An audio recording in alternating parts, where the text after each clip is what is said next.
Hey, what's going on, guys? Today we're going to be going over how you can get to the top of the infinite leaderboard in ASTD X before the summer update ends.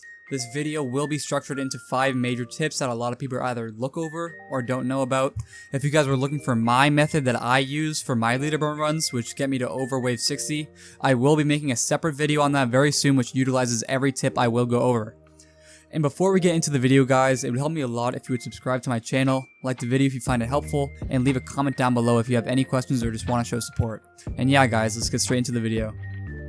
Starting off with some honorable mentions, my first tip will be to not bringing a Kainu. I know this sounds silly and not really a tip, but I see so many people using this unit when he's very bad for infinite. His line AoE stacked up with his really useless and inconsistent ability for infinite makes you lose a lot of DPS when you can just replace him with another DPS that will get you more effective damage.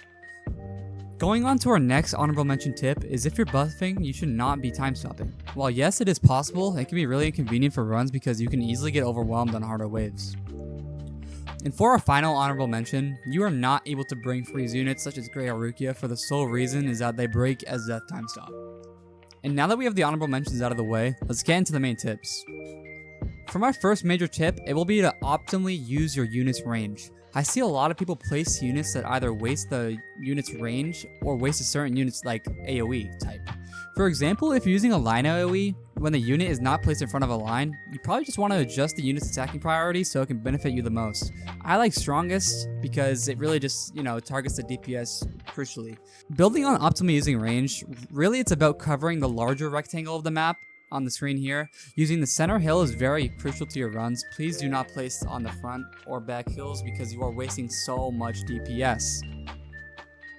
Getting into my next major tip is going over how to use Blackbeard properly.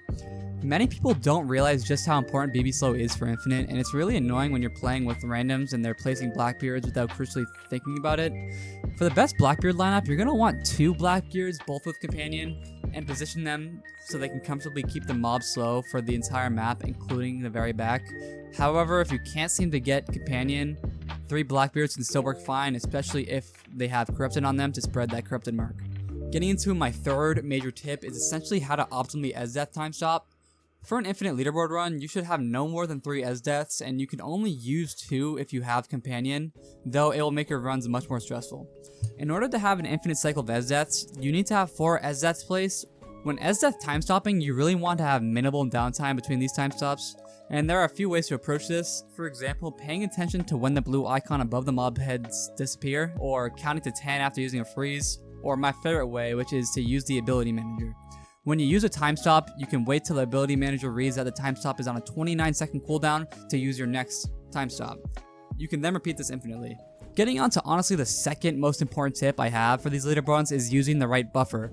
For example, if you're bringing Ulkim Broly, you do want to bring Erwin because he gives green elements boost. However, he's not the only buffer in the game. It really should depend on what your teams are looking like. For example, if you have mostly blue units, you can bring Gojo even though he's looked down upon. Or if you have mostly red units, bring Kai. Don't sleep on Kai's 75 buff too. And for the final major tip, it will be to use Ishtar. Having that DPS from start to finish is so important. You can also use Ishtar with Corrupted to spread the mark across units because you can control her attack completely. However, this does mean you need to pay attention and actively move around the map with the mobs to optimize your damage, but I think getting on the leaderboard will make it worth it. That'll be it for the video, guys. If you made it to the end, please consider subscribing if you want to see more, like if you enjoyed, and comment down below what type of videos you want to see from me next.